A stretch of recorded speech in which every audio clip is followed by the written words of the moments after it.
একি আনাজপাতি কিছুই তো নেই, আমি রান্না করব কি করে? গো শুনছো? এই কি গো, তখন থেকে পড়ে পড়ে ঘুমোচ্ছ? তাড়াতাড়ি ওঠো গো। কে কে? আরে আমি গো, আমি তোমার অভাগিনী স্ত্রী। বাড়িতে যে রান্না করার জন্য একটাও আনাজপাতি নেই, সে খেয়াল তোমার আছে?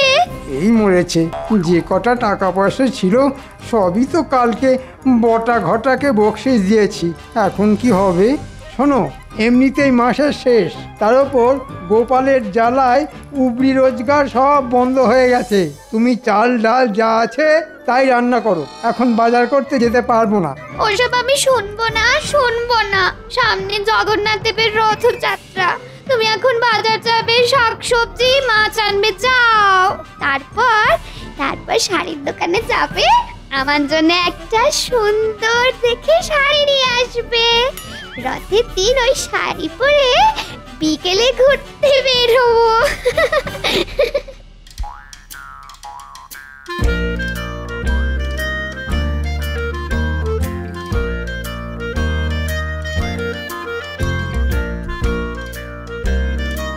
কি মহারাজ, রোজ তো আমাকে দেরি করে আসার জন্য গান বন্ধ করেন, আজ তো রাজসভায় মন্ত্রী মশাইয়েরই কোনো পাত্তা নেই। তাই তো দেখছি। আজ আসলে আচ্ছা করে বলবো। মন্ত্রীর কথা বাদ দাও তো। তা সামনে তো জগন্নাথ দেবের রথযাত্রা, তা তোমরা সবাই কে কি পরিকল্পনা করছো? মহারাজ, আমি তো এবারে ভেবেই রেখেছি, রথের মেলায় কলার দোকান দেব, তাতে রথ দেখা কলা বেচা দুই হবে। বাবা গোপাল, তুমি পারো বটে, সত্যি। তা গোপালেরটা তো শুনলাম, তা বাকি সবাই কে কি করবে? জিলিপি খাবো, ঘুগনি খাবো, কিনবো পাঁপড় ভাজা, মেলায় যাবো, রথ টানবো, খাবো জিভে গজা। এটাই আমার পরিকল্পনা। প্রণাম মহারাজা। আহা, সভাকবি, তোমার কবিতা শুনে মন ভরে গেল। কিন্তু সভাকবি, আবার দেখো, এই শরীরে এত কিছু একবারে খেয়ে লেজে গোবরে হয়ে যায় না জানো?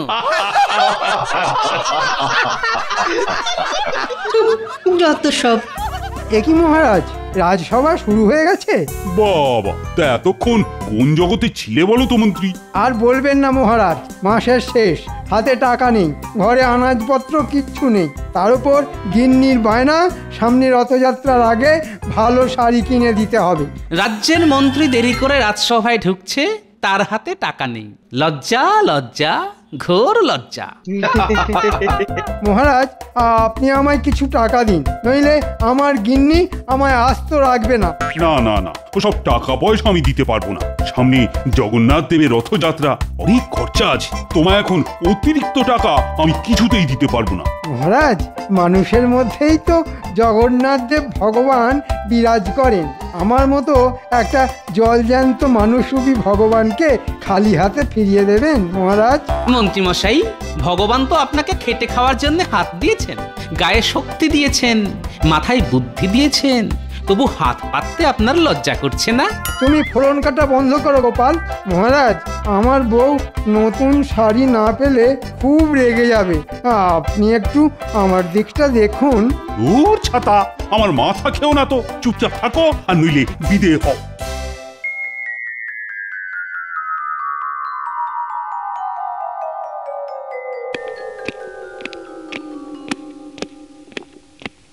কি গো, হাত খালি কেন?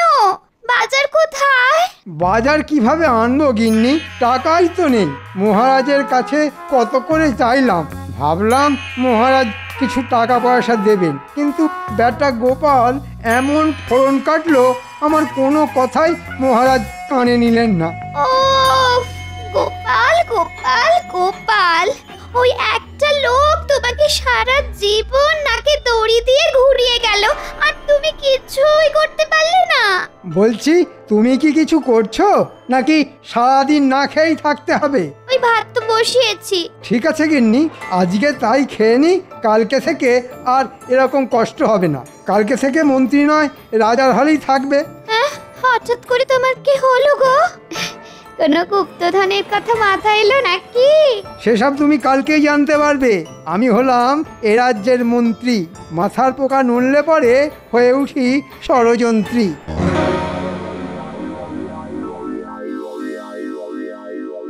দাদু, অনেকদিন তোমার কাছে গল্প শুনিনি, আজকে আমরা তোমার কাছে গল্প শুনবো। হ্যাঁ দাদু, গল্প শুনবো গল্প শুনবো। আচ্ছা ঠিক আছে ঠিক আছে, বল কি গল্প শুনবি বল। দাদু, সামনে তো রথযাত্রা, আমরা জগন্নাথের গল্প শুনবো দাদু। আচ্ছা দাদু, সব দেবদেবীর হাত আছে, কিন্তু জগন্নাথ, বলরাম, সুভদ্রার হাত নেই কেন? শোন তাহলে, উড়িষ্যার রাজা পুরীতে জগন্নাথ দেবের মন্দির তৈরি করেন। সেই মন্দিরে এই তিন দেবদেবী জগন্নাথ, বলভদ্র এবং সুভদ্রা দেবীর মূর্তি তৈরি করান যে শিল্পীকে দিয়ে। সেই শিল্পীর শর্ত ছিল মূর্তি সম্পূর্ণ তৈরি না হওয়া অবধি যেন কেউ ওই গৃহে না ঢোকে, নইলে যতটা মূর্তি তৈরি হয়েছে ঠিক ততটাই থাকবে। তারপর কি হলো দাদু? এবার এদিকে অনেক দিন হয়ে গেছে, কিন্তু মূর্তি বানানোর কাজ শেষ হয়নি। রাজামশাইয়ের তো ধৈর্য ধরে না। তিনি কৌতূহলবশত মন্দিরের গর্ভগৃহের দরজা খুলে দেখেন, কিন্তু তখনও কোনো বিগ্রহের হাত বানানো হয়নি। শিল্পীর কথা অনুযায়ী সেই ওই অবস্থাতেই তিন দেবদেবীর মূর্তি বানানো অর্ধ সমাপ্ত রেখে চলে যান। তাহলে দাদু, হাত না থাকলে ওরা কিভাবে খাবার খায়, বাকি কাজ করে? ওরে বোকা, জগন্নাথ মানে তো জগতের নাথ। আমাদের সকলের মধ্যে তিনি আছেন, তিনি আমাদের সকলের হাত দিয়ে খাবার খান, বুঝলি? হ্যাঁ দাদু, বুঝলাম। জয় জগন্নাথ। জগন্নাথ, বলরাম, সুভদ্রা দেবীর চরণের সেবা লাগে। এ কি, মন্ত্রীমশাই সব ছেড়ে ছুড়ে এখন হঠাৎ করে জগন্নাথ দেবের ভক্ত হয়ে উঠেছেন? অদ্ভুত ব্যাপার স্যাপার। জয় জগন্নাথ, জয় জয় জগন্নাথ। এ কি মন্ত্রীমশাই, আপনি এই সাধু বেশে? আমি আর মন্ত্রীমশাই নয় গো পুটির বাবা, আমি এখন জগন্নাথ দেবের সেবাই। সামনে রথযাত্রা, তাই এখন আমার একটাই ধ্যান জ্ঞান। জয় জগন্নাথ। দাও পুটির বাবা, জগন্নাথ দেবের নামে কিছু সেবা দাও।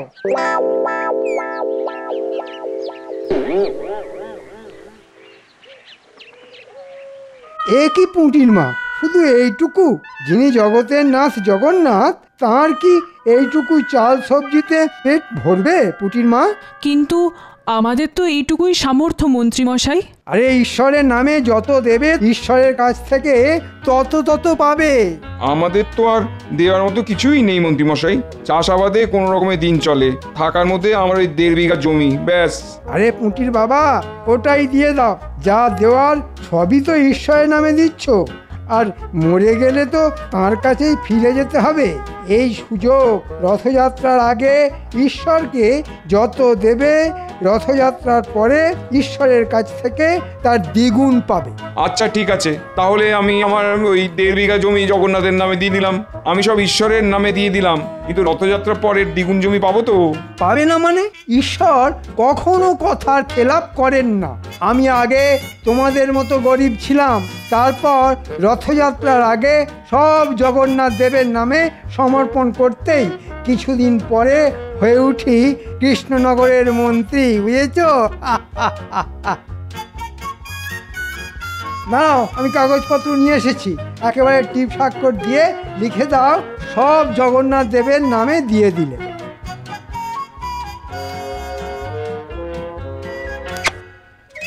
জয় জগন্নাথ দেবে জয়, জয় জয় জগন্নাথ। বাবা, তোমরা তো জানো না, এইভাবে ঈশ্বরের নাম ভাঙিয়ে রাজ্যবাসীর সব জমি জমা কেড়ে নেব, তারপর আমায় আর দেখে কে? মহারাজও কিচ্ছু করতে পারবেন না।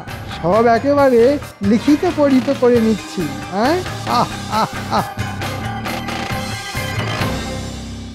শোনো, প্রতিবারের মতো এবারেও রথযাত্রার দিন রাজবাড়ির প্রাঙ্গণে মেলার আয়োজন করা হবে। তোমরা সবাই সপরিবারে হাজির থাকবে কিন্তু। মহারাজ, একটা বিষয়ে খেয়াল করেছেন, মন্ত্রীমশাই আজকেও এখনো রাজসভায় আসেননি। কিন্তু ওই কালকে তো সন্ধ্যাবেলায় মন্ত্রীমশাইকে দেখলাম ওই গেরুয়া পরে রাস্তায় রাস্তায় ঘুরঘুর করছে। আবার এটাও দেখুন, নতুন এক রকমের ভিক। আমাদের মন্ত্রীমশাইয়ের লীলা বোঝা খুব মুশকিল। মুশকিল আসান করার জন্য আমি তো আছি নাকি? আপনারা অত চিন্তা করবেন না। জয় জগন্নাথ, জয় জয় জগন্নাথ, জয় জগন্নাথ।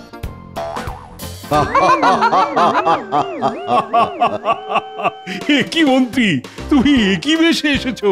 সামনে জগন্নাথ দেবের রথযাত্রা, আমি ওনার সেবাই। আমাকে নিয়ে পরিহাস করবেন না মহারাজ। দুদিনের যোগী ভাতেরে বলে অন্ন। মন্ত্রী মশাইয়ের ভেক দেখে রাজসভা আজ ধন্য। মুখ সামলে কথা বলো গোপাল। মহারাজ, আপনাকে শুধু একটা কথা বলতেলাম, আমি রথযাত্রা অবধি রাজসভায় আসতে পারবো না। বুঝতেই পারছেন, এই জগন্নাথ দেবের সেবায় ব্যস্ত থাকবো। হ্যাঁ,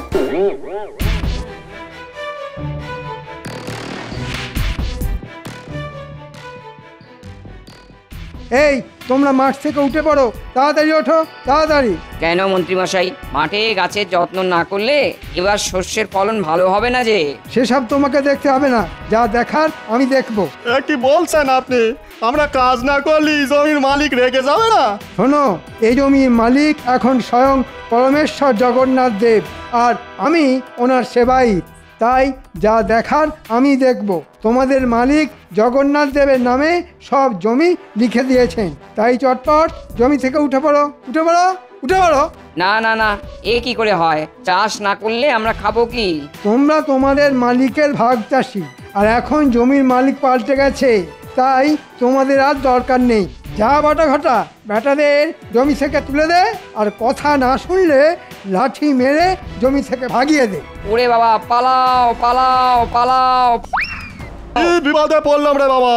যা লোকের তাই জগন্নাথের, আর যা জগন্নাথের তাই আমার। মন্ত্রীমশাই, আপনার কি বুদ্ধি! একটু একটু চরণ ধুলি দিন। ওরে, ভেজা জমিতে দাঁড়িয়ে থেকে পায়ে কাদা লেগেছে, একটু শুকিয়ে যাক, ঠিক ধুলো করে দিয়ে দেব। হ্যাঁ, চল এবার ভোলার দোকান আর পুঁটির বাবার জমি কবজা করতে হবে।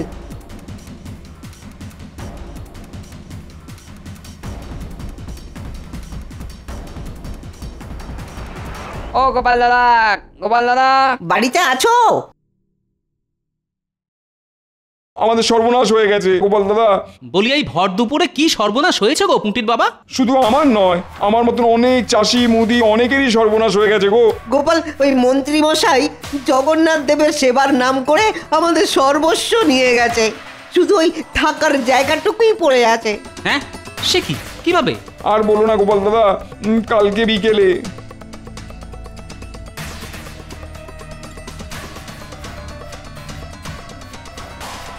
কি কাণ্ড! তোমরা এতটাই বোকা, মন্ত্রী চাইলো আর দিয়ে দিলে? দূর, আমরা কিভাবে বুঝবো? মন্ত্রী মশাই তো আর নিজের জন্য চাইনি, চেয়েছে ওই জগন্নাথ দেবের সেবার জন্য। আর এখন নিজেই আমার দোকান, ওই পুটির বাবার জমি, আরো অনেকের জমি ওই লাঠিয়ালদের দিয়ে দখল করে রেখেছে। ঠিক আছে, ঠিক আছে, কালকে সকালে রাজসভায় তোমরা এসো, আমি দেখছি কি ব্যবস্থা নেওয়া যায়। আচ্ছা গোপাল দাদা, তোমার এইটুকু আশ্বাসই যথেষ্ট। আমরা কালকে তাহলে রাজসভাতেই আসবো।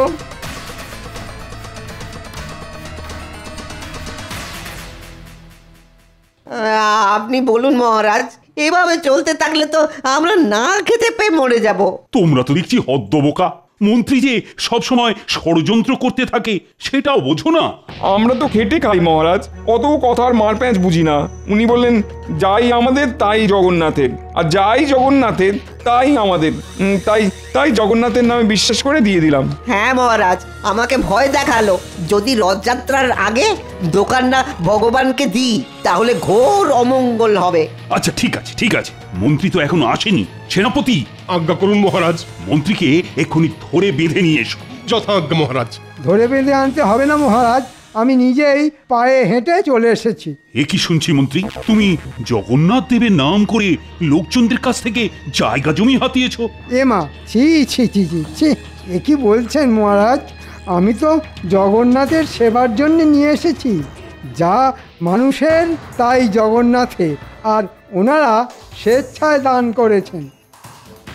কিন্তু এটা তো কথা ছিল না যে আমরা ওই জমিতে চাষ করতে পারবো না। এটাও কথা ছিল না যে আমি দোকানে বসতে পারবো না। কে বলেছে মহারাজ? আমি চুক্তিপত্র সঙ্গে করেই নিয়ে এসেছি। ওখানে ছোট ছোট করে সব লেখা আছে, ওনারা পড়ে দেখেননি, সেটা ওনাদের ভুল। জয় জগন্নাথ। হে ঈশ্বর, তুমি দেখো। মন্ত্রী মশাইয়ের গাঁটে গাঁটে কি বুদ্ধি! মহারাজ, আপনি মন্ত্রীকে আচ্ছা সে ধোলাই দিন, সব জমি ওদের ফেরত দিয়ে দেবে। হ্যাঁ, বললেই হলো। ফেরত নিতে হলে জগন্নাথ দেবের কাছ থেকে নিতে হবে। আমি তো ওনার সেবক মাত্র। হ্যাঁ, সেটাই তো মুশকিল। মন্ত্রী তো আর নিজের নামে চাইনি যে চাপ দিয়ে ফেরত নেব, কিন্তু ভগবানের কাছ থেকে কিভাবে ফেরত চাইবো? আমি আসি মহারাজ, সামনে রথ, আমার অনেক কাজ আছে। জয় জগন্নাথ, জয় জগন্নাথ।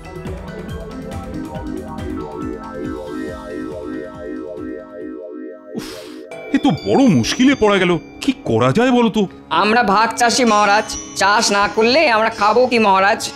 তোমরা কেউ কিছু বুদ্ধি দাও না, মানে কিভাবে মন্ত্রীকে জব্দ করা যায়? না মহারাজ, আমি কোনো উপায় খুঁজে পাচ্ছি না। আমিও তো কিছুই বুঝতে পারছি না। গোপাল, আরে ও গোপাল, তুমি অন্তত কিছু বলো। মহারাজ, আমার মতে আমাদেরকেও সেই উপায়ে মন্ত্রীকে জব্দ করতে হবে যেভাবে মন্ত্রী সবাইকে ভোগাচ্ছে। সেটা কিভাবে? ওই যে, যাই মানুষের তাই জগন্নাথের, যাই জগন্নাথের তাই মানুষের। আহা, কি বোঝাতে চাইছো খুলে বলো তো। মহারাজ, মন্ত্রী মশাই যে বাড়িতে থাকেন ওটা তো আপনিই দান করেছিলেন রাজ্যের মন্ত্রীর প্রাপ্ত সম্পত্তি হিসেবে। আজ থেকে ওই বাড়িটা আপনি জগন্নাথ দেবের সম্পত্তি হিসেবে ঘোষণা করে দিন, আর ওই বাড়ি ভেঙে একটা মন্দির বানানোর পরিকল্পনা করুন। তাহলেই দেখবেন মন্ত্রী মশাই সোজা রাস্তায় চলে আসবেন। সাবাস গোপাল, সাবাস। এই জন্যেই তুমি আমার রাজসভার রত্ন। আমি আজই সব ব্যবস্থা করছি। মন্ত্রীর বাড়ি ভেঙেই তৈরি হবে কৃষ্ণনগরের জগন্নাথ দেবের মন্দির। গিন্নি, তাহলে আর আমাদের কোনো সমস্যাই থাকলো না। জগন্নাথ দেবের নামে যা জমি হাতিয়েছি তাতে চাষ করলে আমাদের হেসে খেলে সংসার চলে যাবে। রথের মেলার দিন আমার কিন্তু নতুন শাড়ি চাই, মনে আছে তো? মনে আছে গিন্নি, সব মনে আছে।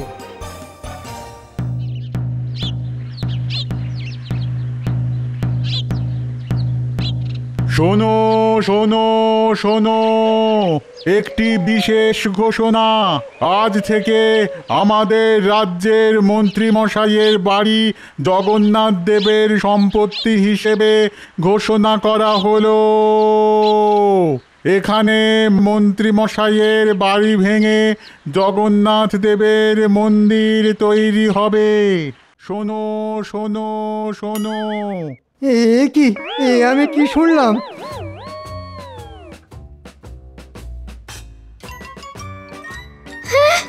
আমাদের বাড়ি ভেঙে মন্দির হবে? তাহলে আমরা যাব কোথায়?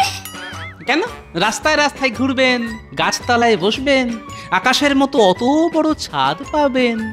এই বাড়ি আর কি হবে? চটপট বাড়ি থেকে বেরিয়ে পড়ো।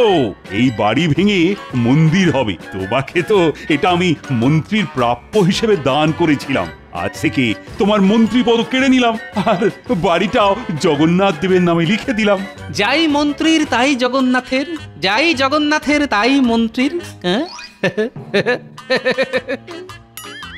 আর হ্যাঁ মহারাজ, মন্ত্রী মশাই তো ওই চাষিদের জমি ভোলার দোকান জগন্নাথ দেবের নাম করে নিয়েছেন। তাহলে ওই জমি তো জগন্নাথ দেব নিজে পাহারা দেবেন। মন্ত্রী মশাইয়ের লাঠিয়ালদের সরে যেতে বলুন।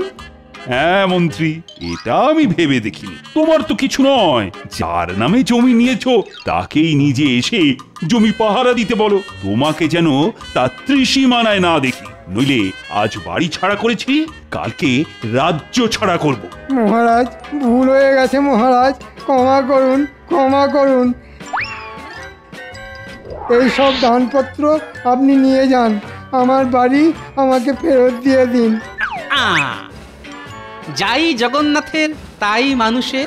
চলুন মহারাজ। ক্ষমা ক্ষমা আমি তোমায় করব না মন্ত্রী।